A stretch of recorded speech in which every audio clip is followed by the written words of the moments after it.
સ્ત્રોતોના આજના આ ખાસ એક્સપ્લેનરમાં તમારું સ્વાગત છે.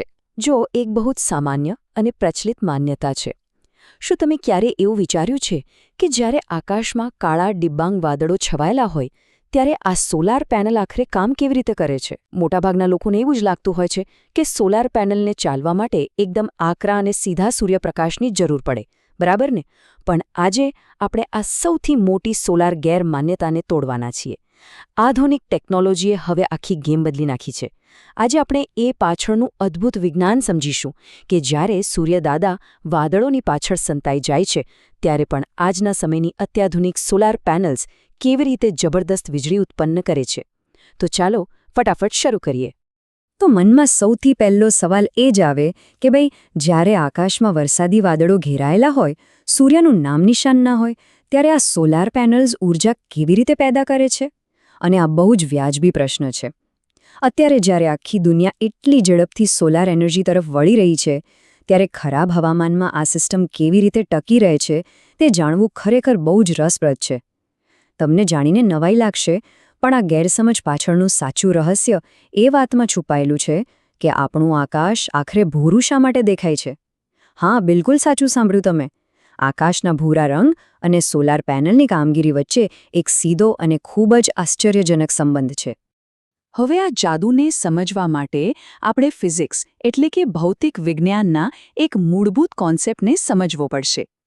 આ કોન્સેપ્ટને કહેવાય છે ડિફ્યુઝ હોરિઝોન્ટલ ઇરેડિયેશન, અથવા આપણે તેને ટૂંકમાં DHI કહીશું. એકદમ સરળ શબ્દોમાં કહું તો સૂર્યનો પ્રકાશ જ્યારે પૃથ્વીના વાતાવરણમાં પ્રવેશે છે ને, ત્યારે તે હવામાં રહેલા નાના કણો અને ધૂળ સાથે અથડાઈને ચારે બાજુ વિખેરાઈ જાય છે. આ જે વિખેરાયેલો પ્રકાશ છે, જે કોઈ એક સીધી દિશામાંથી નથી આવતો, પરંતુ આખા આકાશમાંથી એક નરમ ચળકાટ રૂપે જમીન પર પડે છે, બસ તેને જ DHI કહેવાય છે. અને ખરેખર આજના આ આખા એક્સપ્લેનરનો પાયો આ જ કોન્સેપ્ટ પર ટકેલો છે. વિજ્ઞાનના પુસ્તકોમાં પણ આ પ્રક્રિયાને બહુ જ સરસ રીતે સમજાવવામાં આવી છે. થાય છે એવું કે પૃથ્વીના વાતાવરણમાં રહેલા કણો સૂર્યના કિરણોને સ્કેટર એટલે કે વિખેરી નાખે છે. ખાસ કરીને જે ભૂરા અને જાંબલી રંગનો પ્રકાશ હોય છે ને, તેની તરંગ લંબાઈ એટલે કે વેવલેન્થ ખૂબ જ ટૂંકી હોય છે. આથી તે વાતાવરણમાં સૌથી વધુ અને સૌથી સરળતાથી વિખેરાય છે.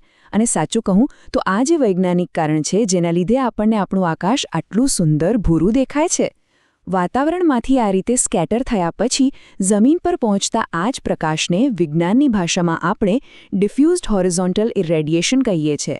છે ને આ કુદરતની કરામત અદ્ભુત? તો આ થઈ ગઈ સાયન્સની વાત, પણ ચાલો આને એકદમ રોજેરોજની ભાષામાં સમજીએ. ડાયરેક્ટ સનલાઇટ અને ડિફ્યુઝ લાઇટ વચ્ચેનો તફાવત બહુ મજેદાર છે.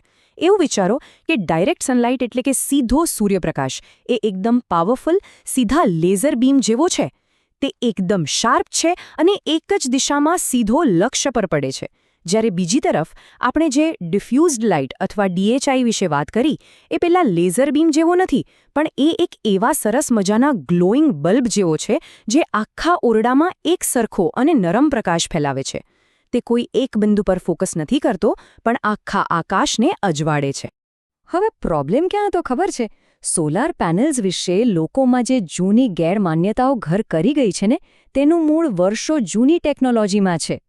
પહેલાંની જે પરંપરાગત સોલાર પેનલ્સ આવતી, તે મુખ્યત્વે પેલા લેસર બીમ જેવા સીધા સૂર્યપ્રકાશ પર જ કામ કરવા માટે ડિઝાઇન થઈ હતી.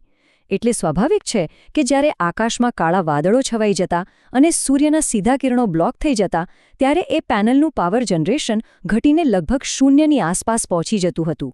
એ જૂની ટેકનોલોજીમાં આખા આકાશમાં ફેલાયેલા પેલા પ્રકાશિત બલ્બ જેવા વિખેરાયેલા DHI પ્રકાશને પકડવાની તાકાત જ નહોતી. પણ હવે સમય અને ટેકનોલોજી બંને બદલાઈ ગયા છે. બજારમાં 2025 અને 2026ના સમયગાળાની અત્યાધુનિક ટેકનોલોજીની એન્ટ્રી થઈ ચૂકી છે, જેમાં N-ટાઇપ ટોપકોન અને બાયફેશિયલ સોલાર પેનલ્સ મુખ્ય છે. વૈજ્ઞાનિકોએ હવે આ પેનલ્સને ખાસ એ રીતે એન્જિનિયર કરી છે કે તે વાતાવરણમાં વિખેરાયેલા પેલા ભૂરા પ્રકાશ એટલે કે DHI પ્રત્યે અત્યંત સંવેદનશીલ હોય છે. બાયફેશિયલ પેનલ્સ તો વિચાર કરો, બંને બાજુથી પ્રકાશને ગ્રહણ કરી શકે છે, ઉપરથી પણ અને નીચેથી રિફ્લેક્ટ થતા પ્રકાશથી પણ. આ ખરેખર એક ગેમ ચેન્જર ટેક અપગ્રેડ છે. અને આ નવી ટેકનોલોજીના પરિણામો એટલા ચોંકાવનારા છે ને કે તમને વિશ્વાસ નહીં આવે. આનો સીધો અર્થ એ થાય કે ભલે ધોધમાર વરસાદ પડતો હોય કે આકાશ સંપૂર્ણપણે કાળા વાદળોથી ઘેરાયેલું હોય, એટલે કે ડાયરેક્ટ સનલાઇટ ભલે બિલકુલ ઝીરો હોય, તો પણ આ આધુનિક પેનલ્સ પોતાનું કામ કરવાનું બંધ નથી કરતી. ઉલટાનું, તે આખા ચમકતા આકાશમાંથી પેલા વિખરાયેલા ડિફ્યુઝ પ્રકાશને શોષી લે છે. અને સૌથી મોટી વાત એ છે કે આ નરમ અને વિખરાયેલા પ્રકાશમાંથી પણ તે નોંધપાત્ર માત્રામાં વીજળી ઉત્પન્ન કરી શકે છે. એટલી પેલી જૂની માન્યતા કે સોલાર પેનલ માત્ર કડકડતા તડકામાં જ કામ કરે એ હવે સંપૂર્ણપણે ખોટી સાબિત થઈ છે. સાચું કહું તો આ આખા એક્સપ્લેનરનો સૌથી પાવરફુલ મેસેજ આ એક જ વાક્યમાં સમાયેલો છે: આકાશ પોતે જ એક ચમકતો ઊર્જા સ્ત્રોત છે. જરા વિચારો, જે વિજ્ઞાનના કારણે આપણા આકાશનો રંગ સુંદર ભૂરો છે, બરાબર એ જ વિજ્ઞાન ખરાબ અને વાદળછાયા હવામાનમાં પણ આપણી આધુનિક સોલર ટેકનોલોજીને સતત પાવર આપતું રહે છે. એટલે હવે આપણે ફક્ત સૂર્યના સીધા પ્રકાશ પર આધારિત નથી રહ્યા, પણ આખું આકાશ જ આપણા માટે એક વિશાળ ગ્લોઈંગ પાવર પ્લાન્ટ તરીકે કામ કરી રહ્યું છે. જ્યારે આપણે ટેકનોલોજી અને કુદરતને આ રીતે સાથે જોડીએ છીએ ને, ત્યારે પરિણામ ખરેખર અદ્ભુત મળે છે. તો અંતમાં એક બહુ જ વિચારવા જેવો સવાલ થાય છે: જો ફક્ત આકાશના ભૂરા રંગ પાછળ છુપાયેલું આ નાનકડું વિજ્ઞાન વાદળછાયા દિવસોમાં આપણી ઊર્જાની જરૂરિયાતો પૂરી કરી શકતું હોય, તો ભવિષ્યમાં આવા અન્ય કયા પ્રાકૃતિક રહસ્યો હશે જે રિન્યુએબલ એનર્જીના ક્ષેત્રમાં મોટી ક્રાંતિ લાવશે? પ્રકૃતિમાં એવી ઘણી શક્તિઓ છે જેને કદાચ આપણે હજુ સંપૂર્ણપણે સમજી જ શક્યા નથી. આ આધુનિક સોલાર ટેકનોલોજી આપણને એ જ શીખવાડે છે કે જો આપણે કુદરતને ધ્યાનથી સમજીએ તો અશક્ય લાગતી વસ્તુઓ પણ સાવ શક્ય બની જાય છે. આજના આ રસપ્રદ એક્સપ્લેનરમાં મારી સાથે જોડાવા બદલ તમારો ખૂબ ખૂબ આભાર.